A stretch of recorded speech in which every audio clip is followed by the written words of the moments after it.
This is the ingenious idea behind the new Mercury Cougar. Its interior is designed to wrap around you, to put everything within easy reach. Including this, a great low price. So wrap yourself in a new Mercury Cougar.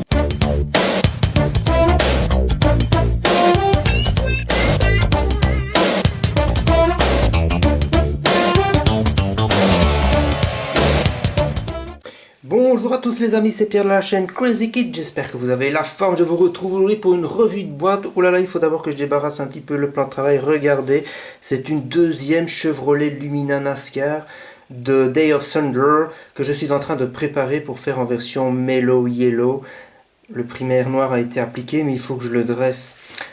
Allez, on va aller dans les années 90. J'adore les années 90, les amis, en américaine. Elles sont plus sobres que dans les 30 glorieuses, mais on voit au niveau du design qu'on est quand même sur de l'américaine. J'ai enfin réussi à mettre la main sur cette Mercury Cougar XR, c'est de 1992.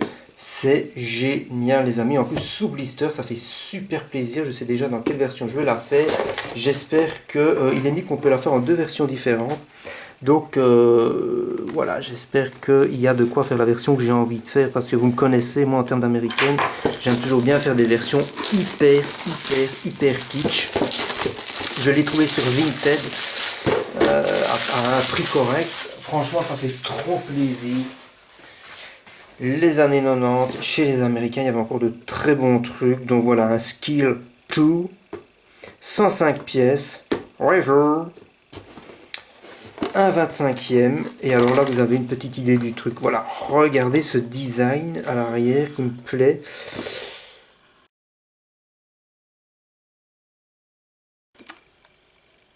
Avec à chaque fois... au niveau du design, le machin un peu chromé en plein milieu des feux arrière, c'est super sympa. Vous voyez, un truc pareil allumé, c'est trop beau. On a l'engine qui doit être à mon avis assez bien détaillé. Voilà, quelques petites explications, quelques vues du modèle.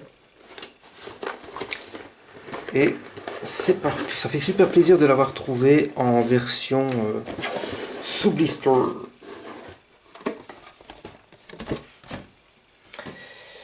Alors, eh bien, ils n'ont pas emballé les parties transparentes. C'est pas très grave parce que ça n'a pas l'air d'être rayé. Alors déjà, le design de cette partie transparente là laisse présager une vitre arrière assez réduite au niveau de la hauteur. Et ça donne un charisme assez impressionnant. Moi, j'aime beaucoup ça. Voilà, c'est superbe. Il va falloir nettoyer un petit peu le pare-brise, mais rien de bien méchant, c'est encore relativement correct. Et puis nous avons les feux, ce sont les phares avant, et je ne vous vois pas. Alors là, regardez, ici on a un truc super sympa, une partie transparente avec le logo Cougar. Ça c'est très stylé les amis, ça fait super plaisir, ça commence très fort. Alors là on a le sachet.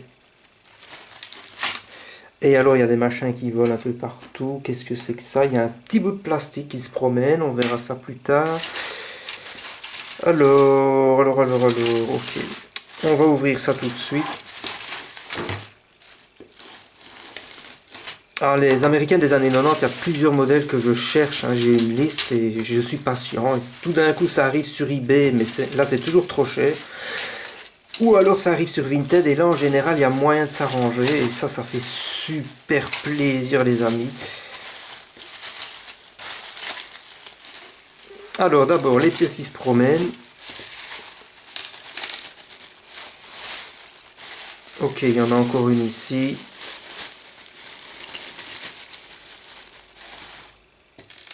Donc ce sont des parties moteurs, ça c'est la moitié du moteur, vous voyez.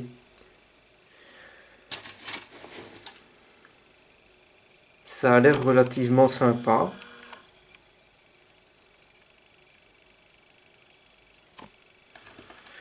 Voilà, un petit carter. Joliment gravé et moulé, assez propre.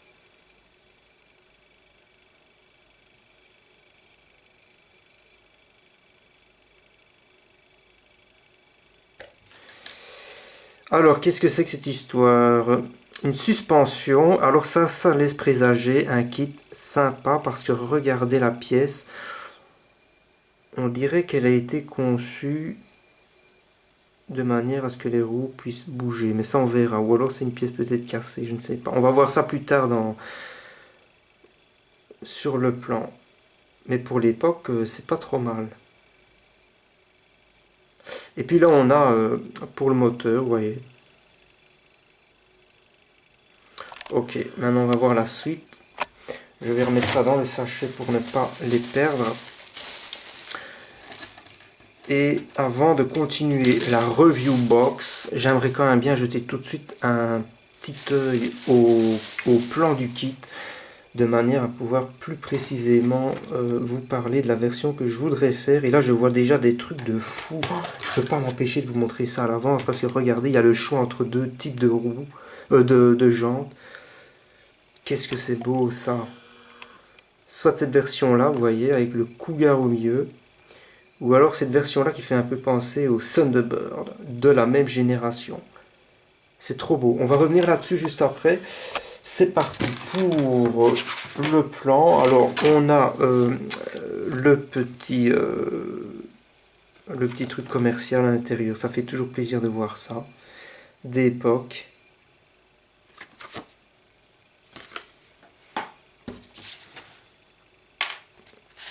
Donc voilà, 1992, Cougar XR7. Ah, il se balade ici des décalques.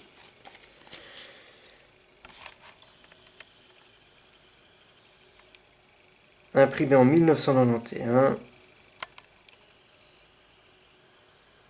Et là, je ne sais pas si vous allez voir le détail, mais c'est pas trop mal, hein. Franchement, ça fait plaisir. Voilà. Alors, au niveau du plan, on est sur un plan de Revel à l'ancienne. Donc, vous avez ça comme ça. Est-ce que je peux me reculer plus? Ça va être compliqué. Je vais venir mettre ça dans la boîte. Voilà. Donc, ça commence par le moteur.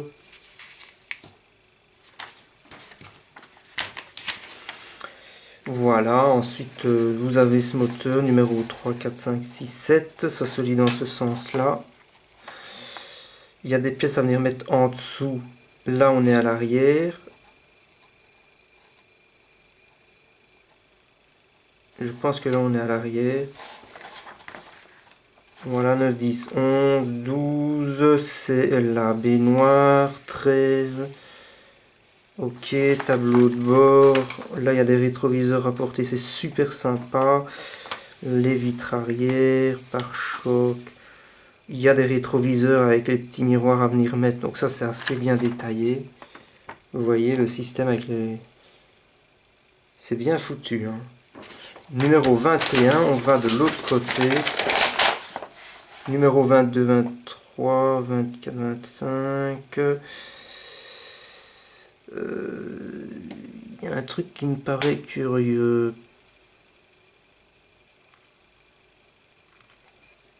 Au niveau des roues avant, je ne vois pas si ça peut tourner ou pas.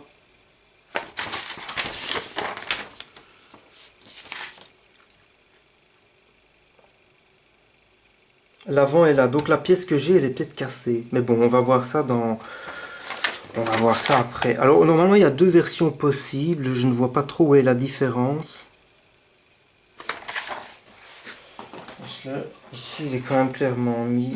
Le modèle peut être assemblé de deux façons.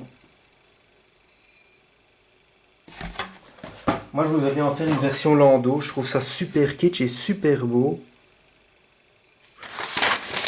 Mais pour faire une version Lando, il faut normalement une pièce en plus au niveau du toit que je n'ai pas l'impression de voir par ici. Ah non, ok, je n'ai rien dit. La pièce que je pensais casser, elle est là. Elle est ici. Ça veut dire qu'il n'y a rien de cassé, donc c'est la classe à Dallas. En fait, les deux versions différentes, c'est à mon avis pour les roues. Mais je vais regarder si je peux customiser moi-même pour faire une version Lando. Normalement, il y a moyen de faire une version Lando quand on a la version qui avait été rééditée plus tard. Lowrider. Bon, ça m'emballe pas le Lowrider. Mais dans la version Lowrider, il y a la pièce qui permet de faire en sorte que sur le toit, ça fasse une version Lando. Donc, je comptais me lancer là-dessus assez vite, mais il faut que je réfléchisse et que j'étudie la question pour voir s'il y a moyen de customiser ça moi-même. Voilà, donc maintenant c'est parti pour une revue des pièces. Alors ici c'est un petit peu le bazar.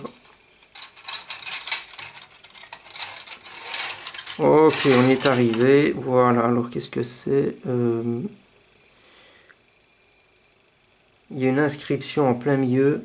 Cougar XR7. Donc voilà, ils ont pas gravé, ils ont moulé Cougar XR7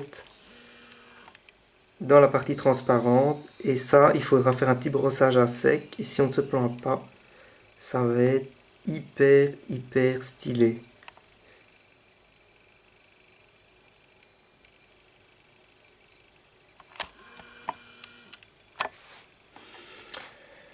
Ensuite, nous avons probablement l'avant. J'aime bien, je trouve qu'elles ont au niveau du design un petit côté vaisseau qui me plaît. Ça, c'est l'avant de la voiture. C'est relativement sympa.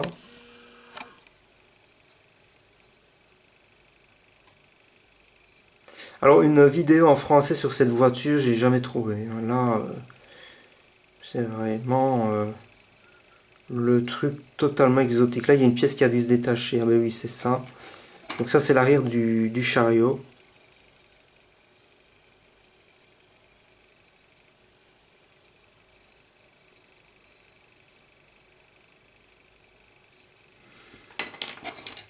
Ça, c'est quoi ça?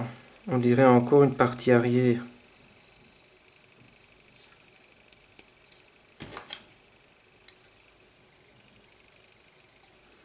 Ou alors... Ouais, c'est bizarre. Il faut que je revoie un peu la notice. Donc là, on est sûrement sur l'avant à nouveau. Avec le logo Cougar. Vous voyez cet avant là, un peu vaisseau. C'est superbe, j'adore. Voilà. Jupe. Ensuite...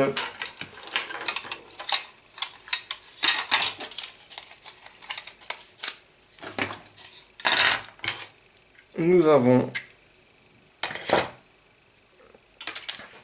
une magnifique carrosserie 1992. Alors c'est à mon avis le même. Ils ont vendu ça pendant quelques années. Ici nous avons... Attendez, je regarde ça à la loupe. XR7.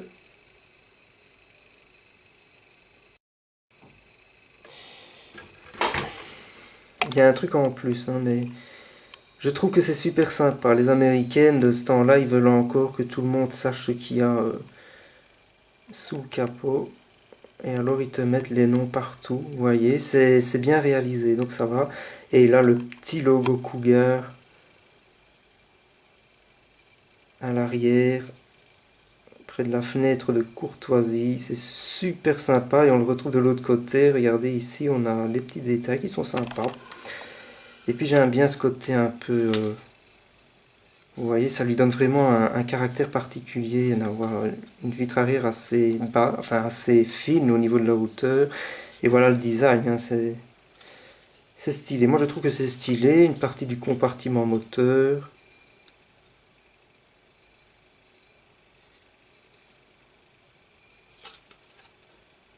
Magnifique. Ici nous avons le tableau de bord.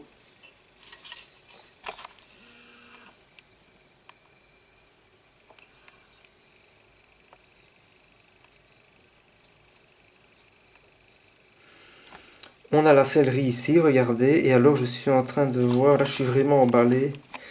Alors déjà c'est bien moulé, on a une impression de texture. Et regardez les contreportes. Alors ça c'est très kitsch et c'est très américain et je trouve ça super fun. Regardez ici le petit style rideau là. Ça c'est hyper kitsch. Je trouve ça super fun. Et on retrouve un peu l'ambiance ici. Vous voyez l'arrière de la sellerie se trouve là. Voilà. C'est tellement kitsch et ça me plaît. C'est super fun, quoi. super fun. C'est toute une ambiance, les Américains.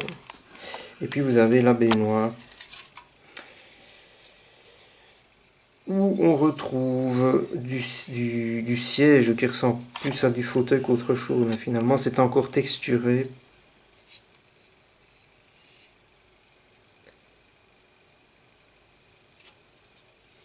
Une petite imitation moquette, mais ça maintenant je préfère mettre du flocage pour que ce soit plus sympa encore.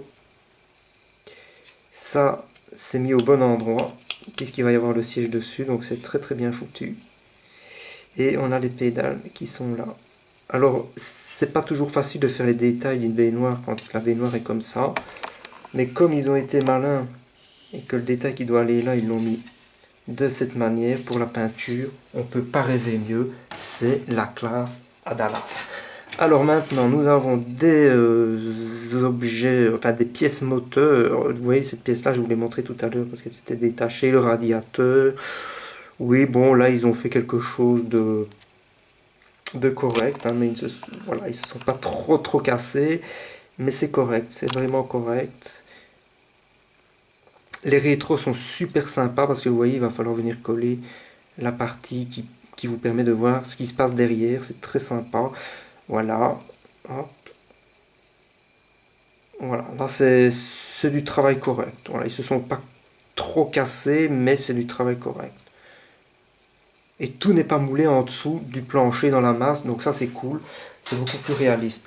Alors en parlant du plancher et du châssis, nous y voilà. Hop.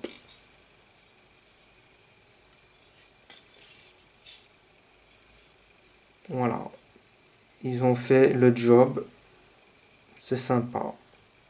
Très sympa et c'est encore assez propre.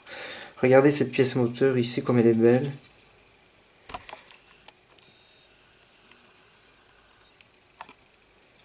On voit qu'on est sur des moteurs plus récents que ceux des années 50. Il y a des gravures, il y a des moulures.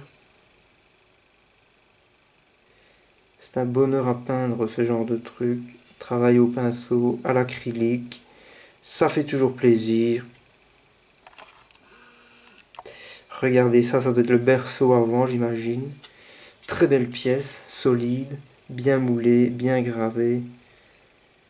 J'ai l'impression que ça va être assez sympa. Voilà la pièce que je pensais casser tout à l'heure. Heureusement, ce n'est pas une pièce cassée, donc je suis soulagé. Et puis là, on a des Revel Made in USA 1991. Alors, continuons l'exploration. Un capot qu'on va pouvoir ouvrir, ça fait toujours plaisir. Ils l'ont bien voilà, ils ont représenté ce qu'il fallait représenter de ce côté-là. Il y a du nettoyage à faire. Voilà, un capot sympa avec le design Cougar. Regardez les pièces moteurs. On est en 91, donc franchement, c'est bien foutu. Ah, ça doit être le frein à main. Vous voyez, même ça, c'est une pièce qu'il va falloir aller coller. Et ça, c'est quand même super sympa. Vous avez vu ça? Ça augmente vraiment le réalisme. Ça, c'est probablement pour passer les vitesses. Et puis on a la deuxième partie du bloc moteur qui est ici. L'autre c'était détaché, mais je vous l'ai déjà montré. Les caches, tout ça c'est bien foutu. Ça c'est la commande qui va derrière le volant. Et là on a un volant, mais j'ai vu qu'il y a un volant qui se promenait dans la boîte. Et on dirait que c'est le même. C'est ça qui est très étrange. Ça c'est vraiment très bizarre ça. Bon, ben ça peut toujours servir. Donc voilà, c'est super sympa. Voilà le circuit d'échappement qui n'est pas moulé dans la masse. Ça, je le rappelle, c'est toujours le genre de truc qui me plaît quand c'est pas moulé dans la masse. Suspension, amortisseur. Ça, je ne sais pas trop ce que c'est. L'hélice pour le moteur. Cette pièce-là est assez bien foutue aussi, apparemment.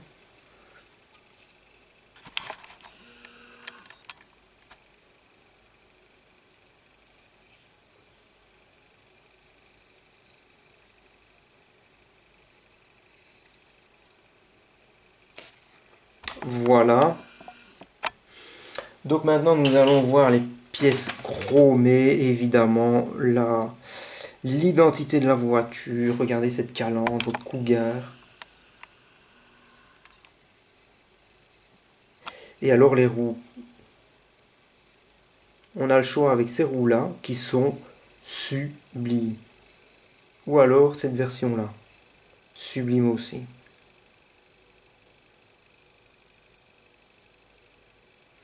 Regardez ici avec les inscriptions.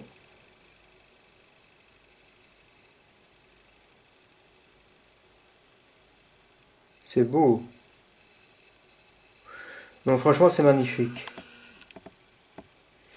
Ensuite on a des pneus. Alors là c'est vraiment les pneus qu'il faut retravailler. Il faut les dégrapper, il faut nettoyer ça. Mais sinon ça va être sympa. Ils sont bien texturés. On a bien les inscriptions dessus. Ça fait super plaisir. Et voilà les amis, vous aurez tout vu concernant la revue de boîte de cette Mercury Cougar. J'espère que cette petite revue de boîte vous aura fait plaisir. Sur ce, je vous dis à la prochaine. C'était Pierre de la chaîne Crazy Kid. Ciao, ciao. We've got the winds of change upon us, from big city to small town too. This is where America's cars start rolling, and no one does it like we do. Mercury Cougar, turning heads as quickly as it turns corners. High style performance, plenty of options, and now with great savings, it's finally your turn. All this and the quality of a Mercury.